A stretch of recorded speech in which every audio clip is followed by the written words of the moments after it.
Je suis de retour. Le téléphone a un peu brisé le flow naturel. En fait, il me restait juste une ou deux choses à rajouter par rapport à mon tableau de vision ici. Donc, c'est ça. Je vais arriver avec une fraîcheur, être totalement ouverte, vide pour être complètement disponible à absorber ce qui est autour de moi. Absorber avec les choses qui ne se disent pas avec les mots. Donc, l'énergie, l'atmosphère. Vraiment être à l'écoute de mon environnement. Puis, malgré que j'y vais, c'est ça, avec des yeux complètement neufs, mon tableau de vision me dirige quand même vers des intentions que je lance, mais qui sont très flexibles, tout peut changer. Mais j'ai quand même l'objectivité de vraiment travailler ma créativité. Créativité dans les petites choses, dans comment je vis, ce que je suis. Mais je m'en vais vraiment chercher, je m'en vais faire des formations en Inde, je m'en vais apprendre. Donc, j'ai planifié un petit peu le début de mon voyage pour me donner des outils, pour bien m'appuyer à travers ça. Donc, avant d'aller apprendre quoi que ce soit, ça fait longtemps que je savais que ma première chose que je ferais en Inde, ça serait un 10 jours de silence qui est Vipassana, la méditation. Donc, je vais aller me vider, tout cleaner ce qui s'est accumulé. Je l'ai fait en décembre dernier. Donc, ça va faire presque un an que je l'ai fait. Là, je retourne le faire au début de mon voyage. En fait, la deuxième semaine, il n'y avait pas de Vipassana qui commençait dès la journée de mon arrivée. Donc là, j'ai une semaine pour atterrir intérieurement, atterrir dans l'espace.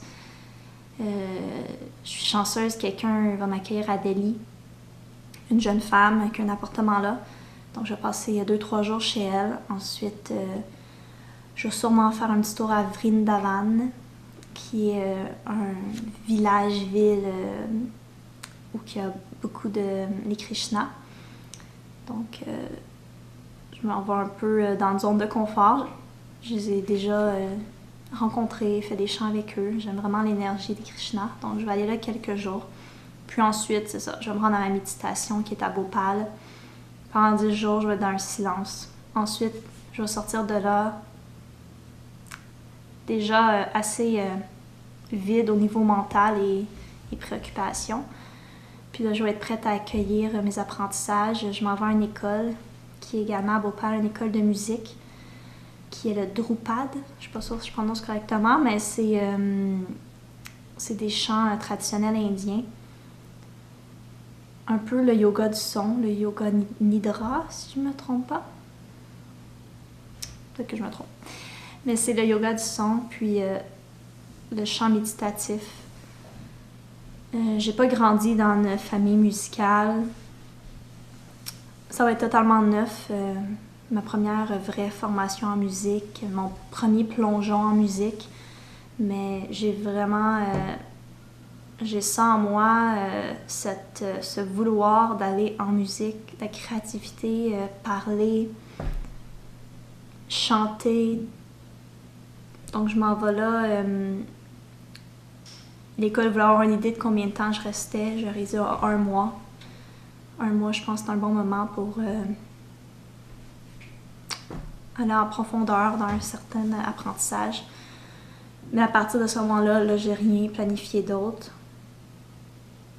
J'aimerais éventuellement faire une formation pour être professeure de yoga, mais je ne suis pas tout de suite prête. Je ne sais même pas quel genre de yoga. Donc, je vais aller rencontrer les différents styles.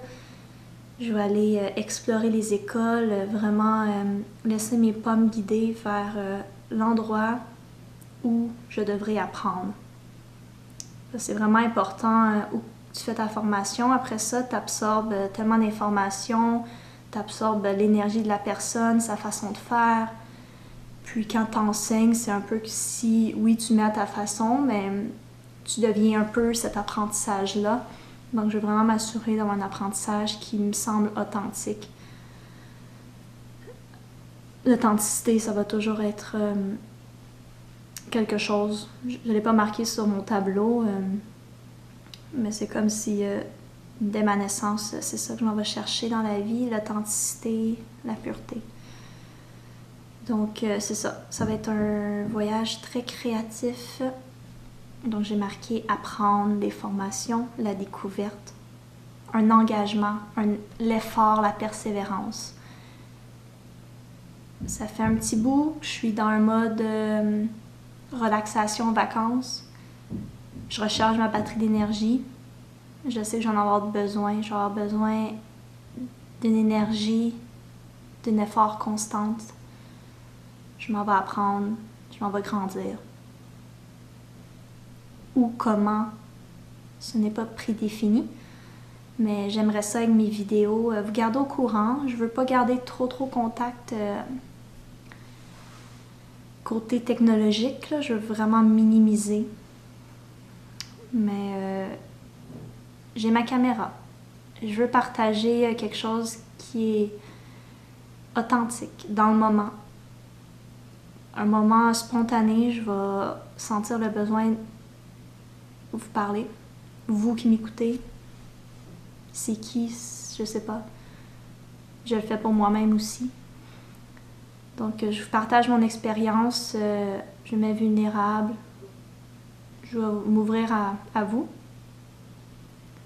Puis ça va être une aventure qu'on peut faire ensemble d'une façon, vous allez m'accompagner, puisque vous allez être témoin de choses qui sont réelles, présentes dans le moment, lorsque je vous parle.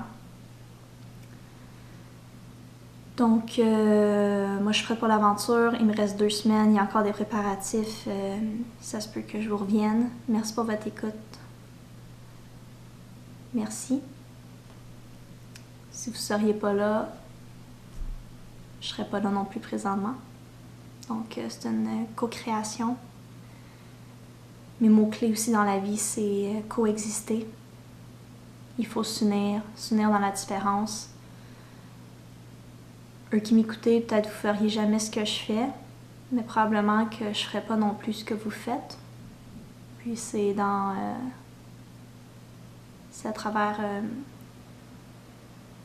notre cadeau qui nous est propre. Si on l'offre, tout va s'arranger, tout va s'égaliser. Ça va devenir une planète bien équilibrée. Il faut juste vraiment être à l'écoute de ce qu'on a à offrir.